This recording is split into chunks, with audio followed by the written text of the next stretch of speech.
सो आज का जो फर्स्ट क्वेश्चन है वो क्या पूछ रहा है कि critically evaluate the effectiveness of India's disaster management framework.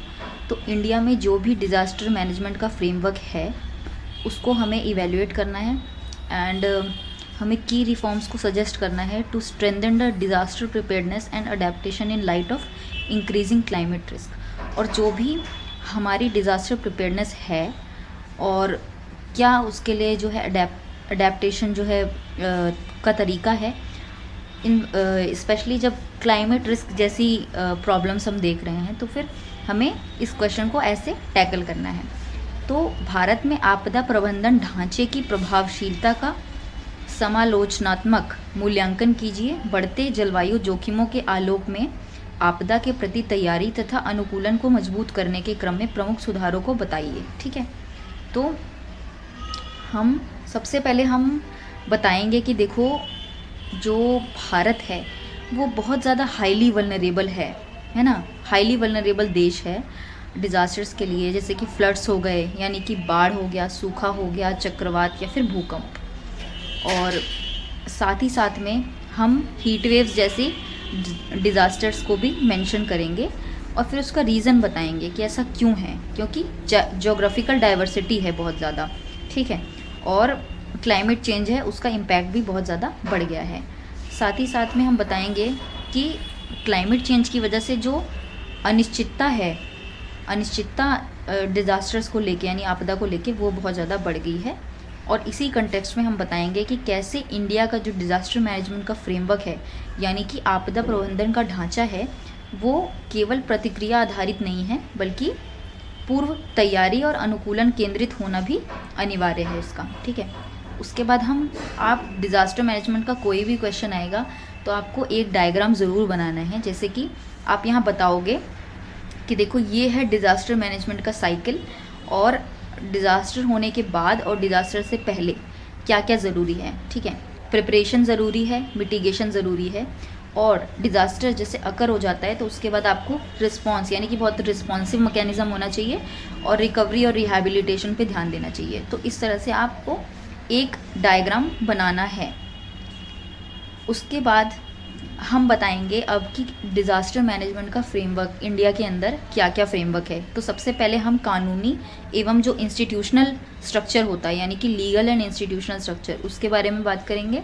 फिर हम सपोर्टिंग मैकेनिज़म्स के बारे में बात करेंगे। उसके बाद हम उसकी इफ़ेक्टिवनेस को इवेल्युएट करेंगे। तो अगर हम फ्रेमवर्क की बात करें तो सबसे पहले लीगल एंड इंस्टीट्यूशनल है, जिसमें हम आपदा प्रबंधन अधिनियम 2005 यानी डिज़ास्टर मैनेजमेंट एक्ट 2005 को मेंशन करेंगे। फिर हम नेशनल डिज़ास्टर मैनेजमेंट अथॉरिटी की बात करेंगे। ठीक है, ये नेशनल लेवल पर होती है। सेम इसी तरीके से स्टेट लेवल पर हमारा स्टेट डिज़ास्टर मैनेजमेंट अथॉरिटी है और डिस्ट्रिक्ट लेवल पर डिस्ट्रिक्ट डिज़ास्टर मैनेजमेंट अथॉरिटी है। ठीक है, और साथ ही साथ में एनडीआरएफ और एसडीआरएफ जैसी फोर्सेस को भी मेंशन करना है। फिर हम सपोर्टिंग मैकेनिज़्म बताएंगे, जैसे कि आईएमडी हो गया, ठीक है, सीडब्ल्यूसी हो गया, इनकॉइज हो गया, ये जो मिनिस्ट्री ऑफ अर्थ साइंस में आता है। ठीक है, तो ये अर्ली वार्निंग सिस्टम इनका जो है। ठीक है, साथ ही में आप मिशन मौसम जो है हाल ही में उसको भी आप मेंशन कर सकते हो, किस तरीके से अर्ली वेदर वार्निंग और फोरकास्ट सिस्टम जो है अब फोरकास्ट से चेंज होकर नाउ कास्ट हो चुका है। ठीक है, इसका मतलब बहुत ज़्यादा रियल टाइम इन्फॉर्मेशन उसके अंदर दी जाती है। उसके बाद आप नेशनल डिज़ास्टर मैनेजमेंट प्लान की बात करोगे और फिर आप सेंडाई फ्रेमवर्क को भूलना नहीं है बिल्कुल भी। 2015 से लेके 2030 तक सेंडाई फ्रेमवर्क इंटरनेशनल लेवल पे जो एक स्टैंडर्ड सेट करती है डिज़ास्टर मैनेजमेंट फ्रेमवर्क के लिए। फिर हम इसकी इफ़ेक्टिवनेस को इवेल्युएट करेंगे। हम बताएंगे कि देखो जो एनडीआरएफ होता है उसकी त्वरित तैनाती की जाती है यानी कि रैपिड डिप्लॉयमेंट। साथ ही साथ में चक्रवात फानी, अम्फान, यास में मृत्यु दर में भारी कमी आई है।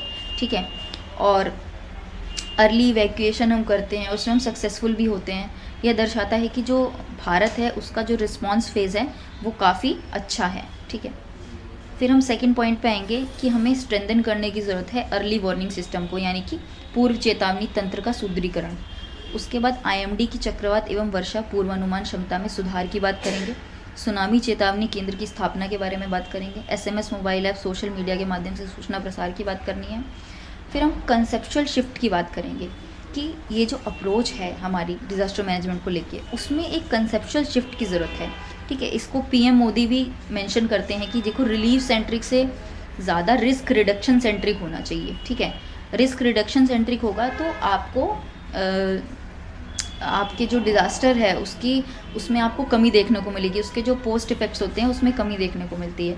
साथ ही साथ में एनडीएम में जो है इसके द्वारा मल्टी हज़ार डिज़ास्टर रिस्क असेसमेंट होता है। ठीक है, फिर एसडीजी और सेंडाई फ्रेमवर्क के अनुरूप जो है नीति ढांचा, यानी कि आपको सस्टेनेबल डेवलपमेंट गोल्स और साथ ही साथ में जो सेंडाई फ्रेमवर्क है उसके अकॉर्डिंग अपनी जो पॉलिसी फ्रेम उसको करना चाहिए। ठीक है, फिर आते हैं हम क्रिटिकल एस्पेक्ट्स पे कि देखो कुछ वीकनेसेस और चैलेंज भी रह जाते हैं जब हम डिज़ास्टर मैनेजमेंट फ्रेमवर्क की बात करते हैं इंडिया में। तो सबसे पहले है इंस्टीट्यूशनल वीकनेस। स्टेट और डिस्ट्रिक्ट लेवल पे क्या इंस्टीट्यूशनल वीकनेस रह गई हैं। तो जो हम डिस्ट्रिक्ट डिज़ास्टर मैनेजमेंट अथॉरिटी की बात कर रहे थे वो ज़्यादातर इनएक्टिव रहता है और ज़्यादातर कागजी जो इकाई है वहाँ तक सीमित रह चुका है।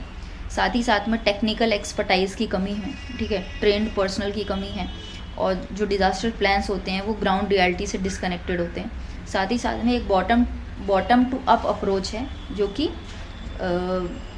इसमें जो टॉप टू बॉटम अप्रोच है और बॉटम टू अप अप्रोच रखनी चाहिए, उसमें कमी है। ठीक है, तो आप इस चीज़ को मेंशन करोगे। फिर आप बताओगे कि देखो जलवायु परिवर्तन का अपर्याप्त एकीकरण यानी कि इनएडिक्वेट इंटीग्रेशन हो रखा है क्लाइमेट चेंज में, यानी कि क्लाइमेट रेजिलिएंट जो डिज़ास्टर मैनेजमेंट अप्रोच होनी चाहिए वो नहीं है। ठीक है, जैसे कि हम देखते हैं कि हीट वेव्स, अर्बन फ्लडिंग हो गया, कोस्टल इरोजन जैसी प्रॉब्लम्स को अभी भी हम सॉल्व नहीं कर पा रहे हैं। साथ ही साथ में शहरी आपदाओं को अनदेखा किया जाता है, यानी कि unplanned urbanisation, weak drainage systems. हम देखते हैं कि थोड़ी भी बारिश होती है तो मेट्रोपॉलिटन होता है, दिल्ली मुंबई सब भर जाती है। ठीक है, तो यहाँ पे एक अच्छे प्लान्ड अर्बनाइजेशन की कमी है। फिर भवन निर्माण मानकों का खराब अनुपालन होता है, यानी कि कंप्लायंस पुअर है। ठीक है, बिल्डिंग स्टैंडर्ड्स के साथ ही साथ में वही जो अभी एग्जांपल दिया आपको मैंने बारिश वाला। और फिर आपको community based disaster management approach की कमी को भी मेंशन करना है कि लोकल कम्युनिटीज़ जो होते हैं ये सिर्फ बेनिफिशरीज़ हैं, ये सिर्फ लाभार्थी हैं, लेकिन ये भागीदारी नहीं है इनकी। महिलाओं, बच्चों, वृद्धों, दिव्यांगों को विशेष आवश्यकताओं की उपेक्षा होती है। साथ ही साथ में हम फाइनेंशियल वीकनेस की भी बात करेंगे कि देखो ओवर रिलायंस हो जाता है डिज़ास्टर रिलीफ के ऊपर, है ना। फिर डिज़ास्टर इंश्योरेंस का दायरा बहुत सीमित है। ठीक है, बाकी कंट्रीज़ में ऐसा नहीं होता है। फिर है क्लाइमेट फाइनेंस का अपर्याप्त उपयोग, यानी कि उसको ठीक से हम कर नहीं पा रहे। यहाँ पे आप ये भी बात कर सकते हो कि क्लाइमेट फाइनेंस में कैसे ग्लोबल लेवल पर जो है इंडिया ये आवाज़ उठाता है। स्पेशली जो अभी COP30 भी आयोजित हुआ था उसमें ये भी इंडिया ने आवाज़ रखी थी कि क्लाइमेट फाइनेंस के रिगार्डिंग कि डेवलपिंग कंट्रीज़ को जो है डेवलप्ड कंट्रीज़ असिस्ट करें। ठीक है, उसके बाद हम बताएंगे कि देखो क्या क्या रिफॉर्म्स नीडेड है, अब कैसे हम इसको ठीक कर सकते हैं। तो आवश्यक प्रमुख सुधार के बारे में बात करेंगे। तो सबसे पहले हम डिज़ास्टर मैनेजमेंट को क्लाइमेट अडेप्टेशन से लिंक करने की ज़रूरत है, यानी कि आपदा प्रबंधन और जलवायु अनुकूलन का एकीकरण बहुत ज़रूरी है। साथ ही साथ में स्थानीय संस्थाओं और का सशक्तिकरण भी बहुत ज़्यादा ज़रूरी है, जैसे कि कम्युनिटी बेस्ड डेवलपमेंट की बात हम कर रहे थे। फिर शहरी आपदा प्रबंधन पर विशेष रणनीति की ज़रूरत है और प्रौद्योगिकी आधारित समाधान, यानी कि हमें टेक्नोलॉजी बेस्ड इंटरवेंशन करनी चाहिए एक सस्टेनेबल सॉल्यूशन की तरफ बढ़ने के लिए। For example artificial intelligence, machine learning और जियो स्पेशल टेक्नोलॉजीज़, रिमोट सेंसिंग और real time decision support system का भी बहुत बड़ा रोल है। ठीक है, ये सब आपको मेंशन करना है। फिर हम क्लाइमेट रेजिलिएंट इंफ्रास्ट्रक्चर की बात करते हैं। तो climate resilient roads, housing, coastal embankments, building codes वगैरह की मेंशन करेंगे। देन आपको ये बताना है कि फाइनेंशियल इनोवेशन की बहुत ज़्यादा ज़रूरत है। ठीक है, disaster insurance, risk pooling, green bonds, climate funds जैसे और पीपीपी मॉडल का इस्तेमाल करते हुए हमें डिज़ास्टर रेजिलिएंट इंफ्रास्ट्रक्चर को क्रिएट करने की ज़रूरत है। ठीक है, फिर आपको कंक्लूड करना है। अब कंक्लूड करते हुए क्या बोलोगे, आप बोलोगे कि देखो ये क्लाइमेट चेंज का एरा है और डिज़ास्टर मैनेजमेंट को लिमिट नहीं किया जा सकता है सिर्फ एक पोस्ट डिज़ास्टर रिलीफ बन के वो रह जाए। ठीक है, इसीलिए हमको एक पूर्व नियोजित यानी प्री प्लान्ड, समुदाय केंद्रित यानी कम्युनिटी सेंट्रिक और तकनीक समर्थ यानी technology enabled and climate sensitive disaster management model जो कि बैलेंस डेवलपमेंट और सिक्योरिटी पे ध्यान दे पाए, ऐसे हमें ऐसा अप्रोच लेने की ज़रूरत है, ठीक है। फिर आपको इंडियन सिटीज़, ये वाला क्वेश्चन आपको टैकल करना है कि जो है इंडियन सिटीज़ जो हैं वो बहुत ज़्यादा थ्रेट फेस कर रही हैं नेचुरल और मैन मेड डिज़ास्टर से, दोनों तरह के डिज़ास्टर से। और हमें नीड बताना है कि देखो इंटीग्रेटेड डिज़ास्टर रिस्क रिडक्शन को कैसे हम अर्बन प्लानिंग और इंफ्रास्ट्रक्चर में अगर हम इनकलकेट करें तो उसकी क्या ज़रूरतें हैं, मतलब क्यों इसकी ज़रूरत है, ठीक है, क्यों इसको शामिल करना चाहिए। तो उसमें उसकी बेसिकली सिग्निफिकेंस आपको बतानी है। तो सबसे पहले आप बताओगे कि देखो भारत जो है तीव्र शहरीकरण के दौर से गुजर रहा है। वर्तमान में लगभग 35% आबादी शहरों में रहती है और 2050 तक यह आंकड़ा 50% से अधिक होने की संभावना है, ठीक है। इन आंकड़ों को आपको याद रखना है, इससे आप इंट्रोड्यूस कर सकते हो, इससे आप कंक्लूड कर सकते हो, ठीक है।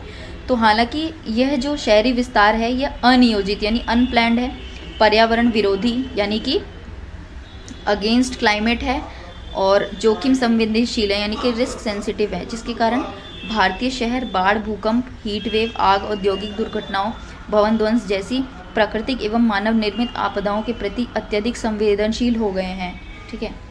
इसकी बात करनी।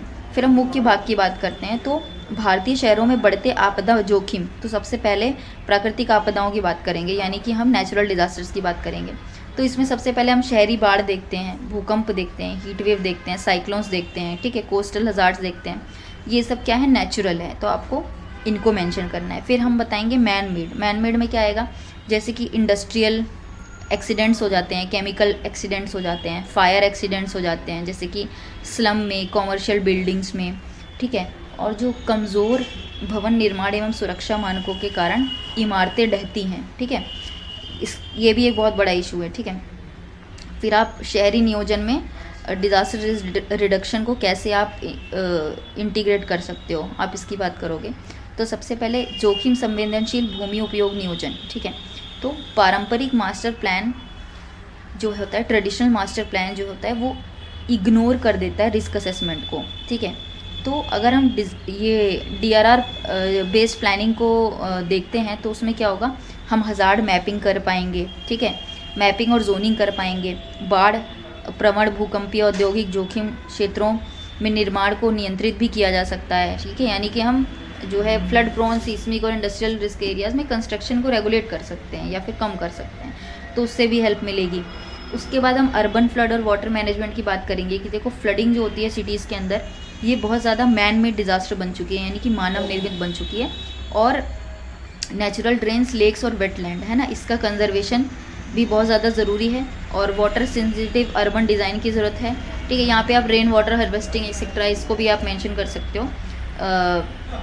एक वो था ना, catch the rain where it falls, वो वाला जो इनिशिएटिव है उसको भी आप बात कर सकते हो। और ये आ गया रेन वाटर हार्वेस्टिंग, ठीक है। तो ये इस तरीके से आपको मेंशन करना है। फिर आप बताओगे कि कैसे अर्थक्वेक और स्ट्रक्चरल सेफ्टी ज़रूरी है। तो यहाँ पे आप कुछ अर्थक्वेक जो रेजिलियंट होते हैं ना इंफ्रास्ट्रक्चर, उनकी बात कर सकते हो कि कैसे दूसरी कंट्रीज़ में ये चीज़ें हो रही हैं, कैसे केरल में भी बहुत सारे ऐसे मॉडल्स बने हुए हैं।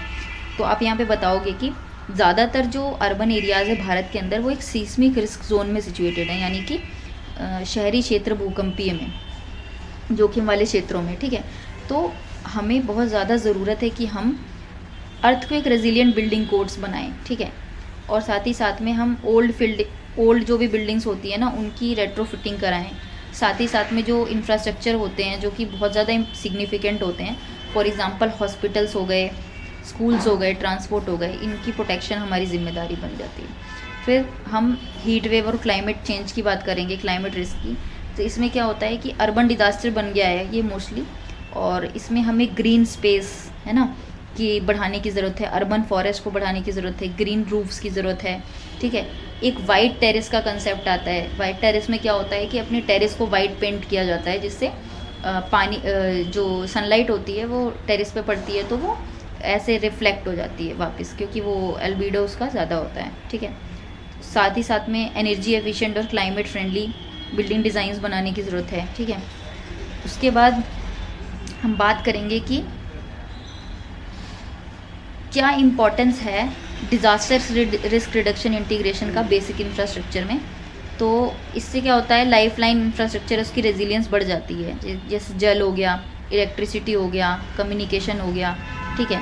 साथ ही साथ में जो शहरी गरीब होते हैं और अनौपचारिक बस्तियाँ होती हैं, वो उनकी सुरक्षा भी इम्पॉर्टेंट हो जाती है। उसके बाद नीतिगत एवं वैश्विक परिप्रेक्ष्य हम देखें तो हम सेंडाई फ्रेमवर्क को मेंशन करेंगे 2015 से 30 तक, और SDG 11 जो कि हमें SDG 11 जो है कि बात करता है सेफ़, इंक्लूसिव और रेजिलिएंट सिटीज़ की, इसको भी मेंशन करना है। फिर हम बताएंगे नेशनल डिज़ास्टर मैनेजमेंट प्लान हम बनाते हैं, और स्मार्ट सिटी अमृत मिशन जैसे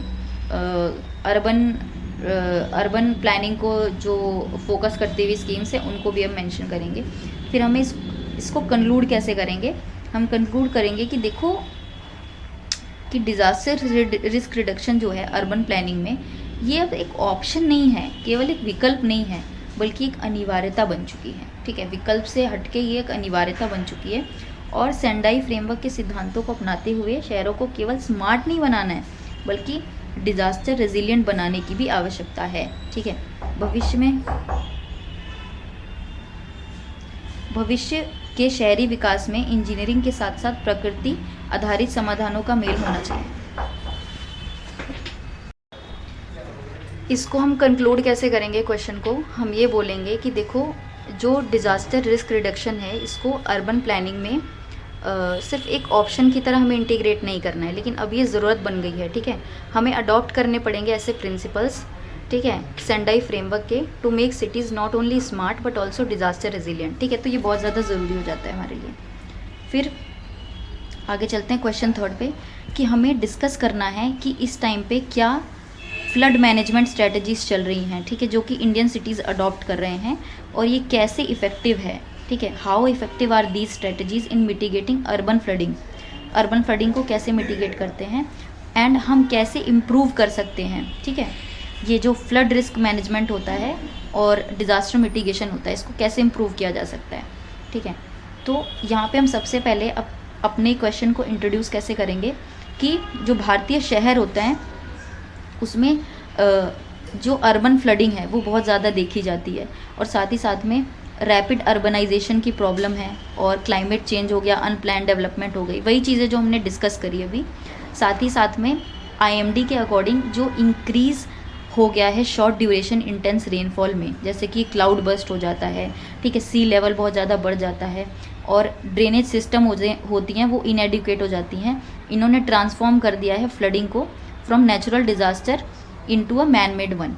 In this context, evaluating the effectiveness of and improving the flood management strategies adopted by Indian cities is crucial, ठीक है, तो बहुत ज़्यादा ज़रूरी हो जाता है। फिर हम मेन बॉडी की बात करेंगे। मेन बॉडी में हमें क्या लिखना है कि वर्तमान बाढ़ प्रबंधन रणनीतियाँ क्या क्या हैं, ठीक है। तो इंडियन सिटीज़ जो है करेंटली एम्प्लॉय करती हैं 2 तरह की मेजर्स। जो पहला होता है वो है स्ट्रक्चरल मेजर्स, ठीक है। इसमें क्या है कि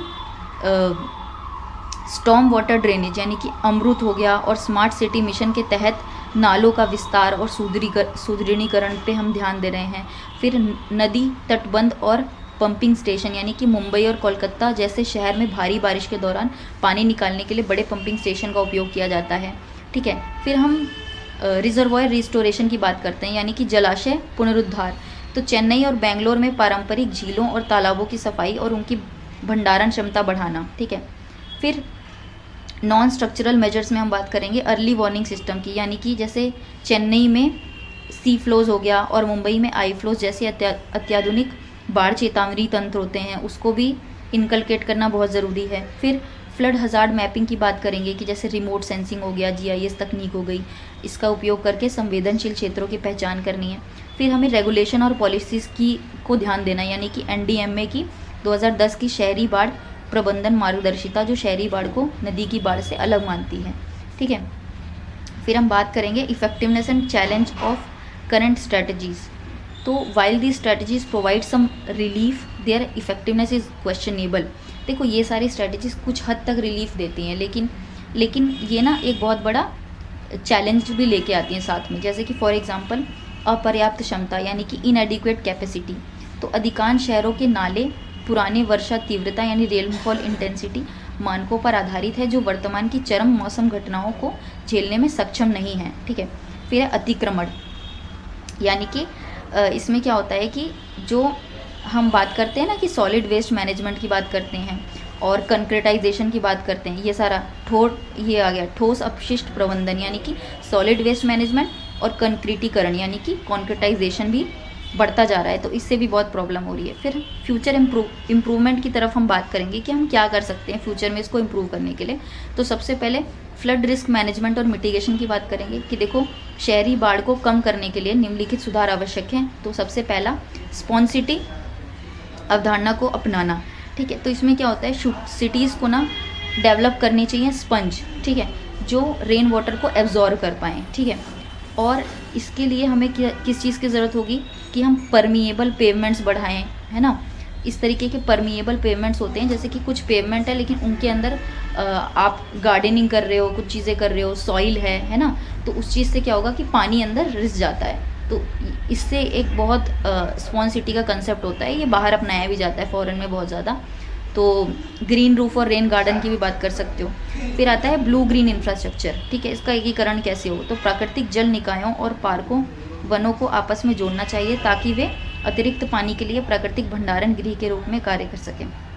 फिर है माइक्रो कैचमेंट बेसिस, ठीक है, तो इसके बेसिस पे प्लानिंग, तो पूरे शहर को एक इकाई मानने के बजाय उसे छोटे छोटे कैचमेंट एरिया में बांटकर जल निकासी की योजना बनानी चाहिए, ठीक है।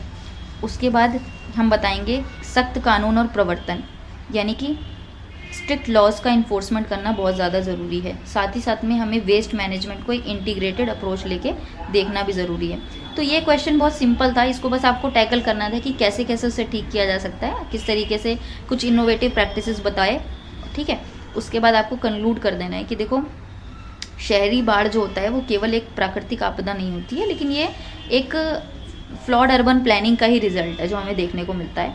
और हमें ग्रे इंफ्रास्ट्रक्चर से दूर होकर नेचर बेस्ड सॉल्यूशन की तरफ बढ़ना चाहिए। और अनलेस डिजास्टर रिस्क रिडक्शन जो है is made a core part of the cities master plan, relief efforts will be only temporary, ठीक है।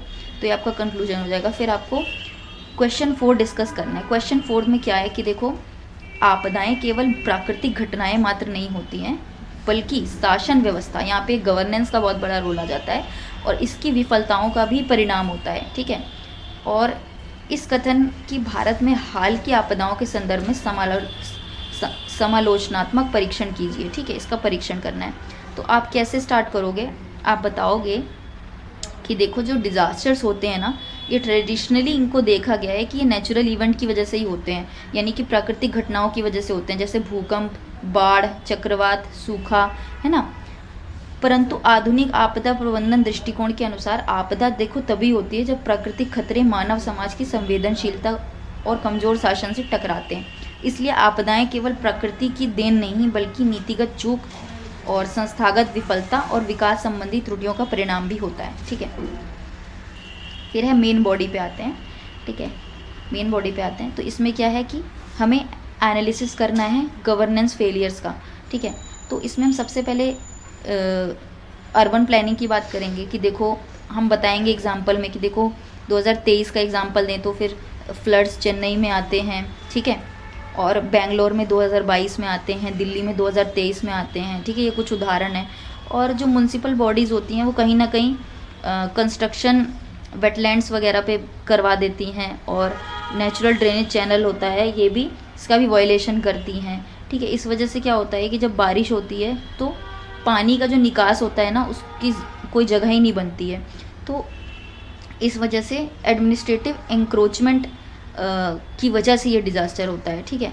तो ये नेचुरल रेनफॉल की वजह से नहीं हो रहा है, ठीक है। तो यहाँ पे एक एडमिनिस्ट्रेशन की गलती है। फिर सेकंड है पारिस्थितिक संवेदनशीलता की अनदेखी, यानी कि हम इकोलॉजिकल फ्रेजिलिटी को इग्नोर करते हैं, ठीक है। तो increasing the disasters in Himalayan region, Joshimath land subsidence and Sikkim Teesta river flood 2023 question raise करते हैं अबाउट गवर्नेंस प्रायोरिटीज़, ठीक है। तो कि क्या प्रायोरिटीज़ हैं गवर्नमेंट की, उसके फेलियर्स क्या होंगे कि construction of large dams in ecologically fragile areas and expansion of infrastructure for uncontrolled tourism and despite scientific warnings के बाद भी बड़े बड़े डैम बनाए जा रहे हैं, ठीक है, और इंफ्रास्ट्रक्चर को एक्सपैंड किया जा रहा है। इसका परिणाम क्या होगा कि जो पहाड़ों की धारण क्षमता होगी यानी कैरिंग कैपेसिटी होगी, इससे अधिक हस्तक्षेप ने भूस्खलन का एक नियमित आपदा बना दिया। हम देखते हैं कि लैंडस्लाइड आए दिन आई रहती है, ठीक है, इस कारण से। फिर हम बताएंगे कि लैक ऑफ इंडस्ट्रियल और स्ट्रक्चरल ओवरवेट, यानी कि जो औद्योगिक और ढांचागत निगरानी है उसमें कमी है, ठीक है। तो मोरबी पुल हादसा यानी 2022 का, और विशाखापट्टनम एलजी पॉलीमर गैस रिसाव 2020 जैसी घटनाओं की बात करनी है। फिर हमें बतानी कि कहाँ प्रॉब्लम रह गई है। सेफ्टी ऑडिट में बहुत ज़्यादा कमी देखने को मिलती है, ठीक है। जो पुराने बुनियादी ढांचे होते हैं उनका रखरखाव ठीक से नहीं होता है, और निजी ऑपरेटरों पर जो है प्रशासनिक नियंत्रण का भी अभाव होता है। परिणाम के लिए क्या बोल सकते हैं कि परिणाम इसका ये होता है कि शासन की जवाबदेही और निरीक्षण तंत्र की विफलता के एग्जाम्पल बन के ये लोग रह जाते हैं, ठीक है। फिर हम आपदा उपरांत प्रतिक्रिया बनाम पूर्व तैयारी यानी कि रिस्पॉन्स वर्सेस प्रिपेयर्डनेस की बात करेंगे। तो भारत का आपदा तंत्र जो है अभी भी रिलीफ सेंट्रिक है, ठीक है, और मिटिगेशन सेंट्रिक है, शमन केंद्रित है। और इसमें फेलियर क्या है कि देखो, अर्ली वार्निंग सिस्टम में आप इन्वेस्ट नहीं ठीक से कर रहे हो, ज़्यादा रियल टाइम डाटाबेस नहीं होता है, पुराना डाटा होता है, तो उससे जो डाटा ड्रिवन डिसीजन मेकिंग में हमें प्रॉब्लम होती है, ठीक है। तो ये सारी बातें करनी। फिर हमें क्रिटिकल असेसमेंट करना है कि देखो जो गवर्नेंस का रोल है वो बहुत महत्वपूर्ण है, लेकिन इस तर्क से दूसरे पक्ष पर भी विचार करना आवश्यक है, ठीक है। देखो गवर्नेंस का रोल तो है, लेकिन क्लाइमेट चेंज ना बहुत अनप्रिडिक्टेबल हो चुका है, अनसर्टेन हो चुका है, ठीक है। रिसोर्स कॉन्स्टेंट है, पॉपुलेशन इतनी बढ़ गई है, तो रिसोर्स कॉन्स्टेंट इतना ज़्यादा हो गया है कि डिज़ास्टर प्रूफ चीज़ें हम बना ही नहीं पा रहे। फिर वही पॉपुलेशन का प्रेशर है, ठीक है। ये सारे रीजंस बताने हैं, और इसमें आप कहीं कहीं डायग्राम का यूज़ करो, फ्लो चार्ट का यूज़ करो, ठीक है, आंसर को और ब्यूटीफुल बनाने की कोशिश करो। फिर हम कंक्लूजन पाएंगे कि देखो हम बताएंगे जो आपदा प्रबंधन होता है, इसके सेंडाई फ्रेमवर्क के अनुसार जो आपदा जोखिम कम करने के लिए मजबूत शासन यानी डिजिटल गवर्नेंस पहली शर्त होती है। साथ ही साथ में भारत में हाल की घटनाएं दर्शाती हैं कि जब तक हम पर्यावरण और विकास के बीच में एक बैलेंस नहीं बनाएंगे ना, संतुलन नहीं बनाएंगे, तब तक हम प्राकृतिक घटनाओं को आपदाओं में बदलते देखते रहेंगे, ठीक है। आपदा मुक्त भारत के लिए हमें रिस्क इन्फॉर्म्ड गवर्नेंस की बहुत ज़्यादा ज़रूरत है, जहाँ प्रत्येक विकास परियोजना का मूल्यांकन उसके संभावित आपदा जोखिम के आधार पर हो, ठीक है। तो इस तरीके से आप कंक्लूड कर दोगे। ये आपके क्वेश्चंस थे डिज़ास्टर से रिलेटेड। अब इसके आंसर सब लिखो, ठीक है।